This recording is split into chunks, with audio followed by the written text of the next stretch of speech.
परम पिता परमात्मा पूर्ण ब्रह्म सारी सृष्टि के रचने वाले कुल मालिक कुल धनी कबीर परमेश्वर जी की असीम रजा से आप सभी पुण्यात्माएं परमात्मा की महिमा सुनने के लिए पहुँचे, एकत्रित हुए।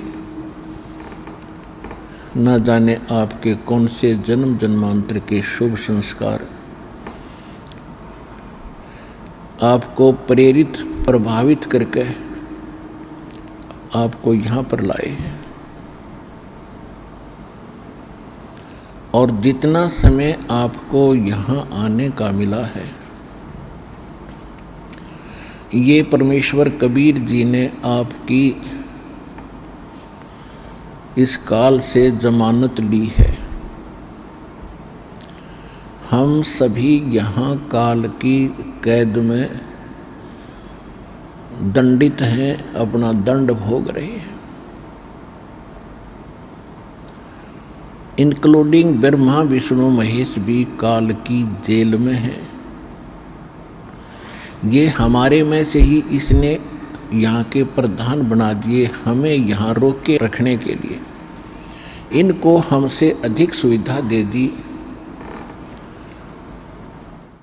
आप देखते हैं आपको कितने दृढ़ बंधन से बांध रखा है, और वो बंधन आपको दिखाई नहीं देते। तत्व ज्ञान न होने के कारण हमने इसको एक परंपरा और अपना कर्तव्य मान लिया।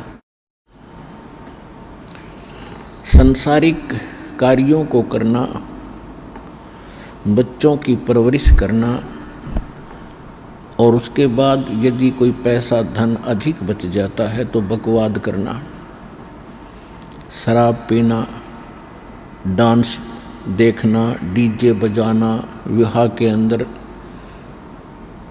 अधिक खर्च करके प्रभुता का पात्र बनना। इस प्रकार की हम बकवाद करने लगे। और हम कितने दृढ़ बंधन से बांध रखे काल भगवान ने। हमारे अंदर, हमारे परिवार में कितनी ममता और मोह है। हम एक पल भी अपने परिवार के बगैर नहीं रह सकते।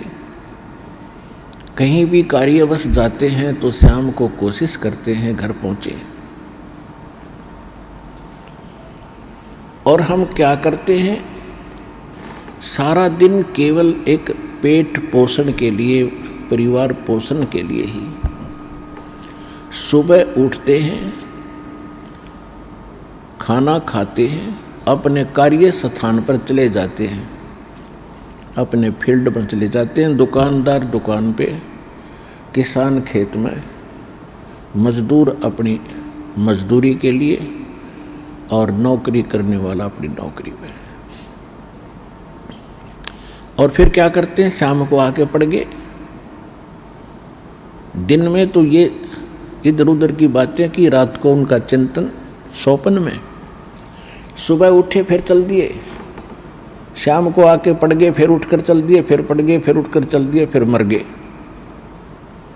क्या यही काम था इस जीव का? ये काल की कैद है। इस सूक्ष्म, यहाँ पर सभी जो है आध्यात्मिक तरीके से दंडित होता है प्राणी। वो बाहर से दंड दिखाई नहीं देता, जब दंडित हो चुका होता है तब उसको महसूस होता है। और फिर हम ये सोचते हैं कि हमें ये कौन से कर्म का दंड मिला। ये कैद हमने जो यहाँ प्राप्त हुई, ये तो हमारी गलती बाहर की थी। हमने इस कैद से बाहर की थी, जेल से बाहर की थी, उस अच्छे स्थान पे सतलोक में। उसके बाद जो हम जेल में भी गलतियां कर रहे हैं, वो दंड यहाँ पर अलग से भोग रहे हैं। जेल में कोई बंदी, वहाँ कोई अलग से कोई शरारत करता है, उसको अलग से दंड दिया जाता है। और जो उसने बाहर दंड किया वो तो वो भोग ही रहा, क्योंकि जेल के अंदर है।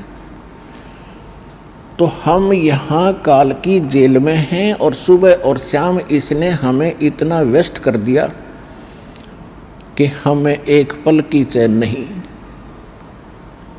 आध्यात्मिक तरीके से इसने हमें इतना बांध दिया।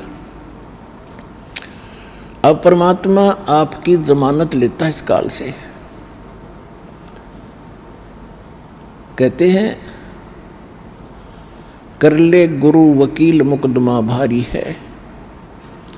परमात्मा आपके मोक्ष प्राप्ति के लिए ना जाने कितने रोल करता है, कितनी भूमिका करते हैं।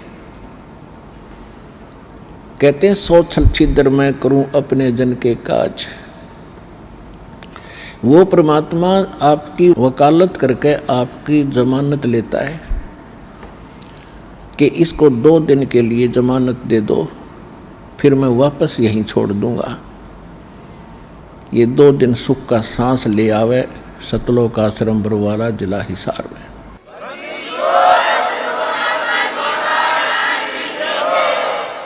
नहीं, जीव के बस की बात नहीं। इस काल के कोल्लू ते आप छूट जा। असंग जन्म हो गए हमने इसी अरहट जैसे कोल्लू में चलते हुए। तेली जैसे बैल बना रखे हम। आंखें बंद कर देता है तेली, पहले कोल्लू चला करते बैल से सरसों का तेल निकालता था। उस तेली अपने बैल को सुबह चलता कर देता था, उसकी आंखें बंद कर देता था, उस पर पट्टी बांध देता था और वो सारा दिन उसमें घूमता ही रहता था। और पीछे वो एक बार पैर बजा देता था और वो बैल सोचता था कि तेली आ गया, तेरा लठ मारेगा, दे तू डट गया, रुक गया था। तो वो सारा दिन ऑटोमेटिकली चलता ही रहता था और उसी में चलते चलते मर जाता था। तो इस काल के कोल्लू में, इस पेट के पोषण में, सुबह उठो शाम को पढ़ कर सो जाओ, सुबह फिर उठो, फिर खाओ पियो, फ्रेश हो, फिर भागो, फिर पढ़ो, फिर सो, फिर मर जाओ। What is this? ये क्या है? हम इसने एक प्रोसीजर मान बैठे कि बस इतना ही काम होगा। तो परमात्मा ने आके बताया है कि इस कार्य में ये तो यहाँ ऐसा रहेगा क्योंकि यहाँ का एक विधान है। इसके साथ साथ हम इससे छुटकारा पाने के लिए फॉरएवर, सदा के लिए, उसकी विधि, उसका तरीका, उसके विधान भगवान ने बताए हैं। उन सभी विधानों के अनुसार हम अपना सब क्रियाएं करेंगे तो फिर हम इस जेल में भी दंडित नहीं होंगे। और जिस दंड के कारण, जिस पाप के कारण हम दंडित हैं, यहाँ पर इस जेल में फंसे, उसका समाधान परमात्मा ने बता दिया।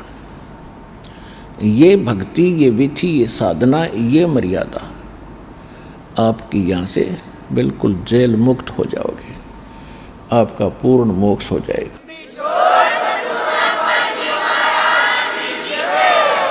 तो उसको आपने अब ग्रहण करके इस मनुष्य जीवन को सफल करना है।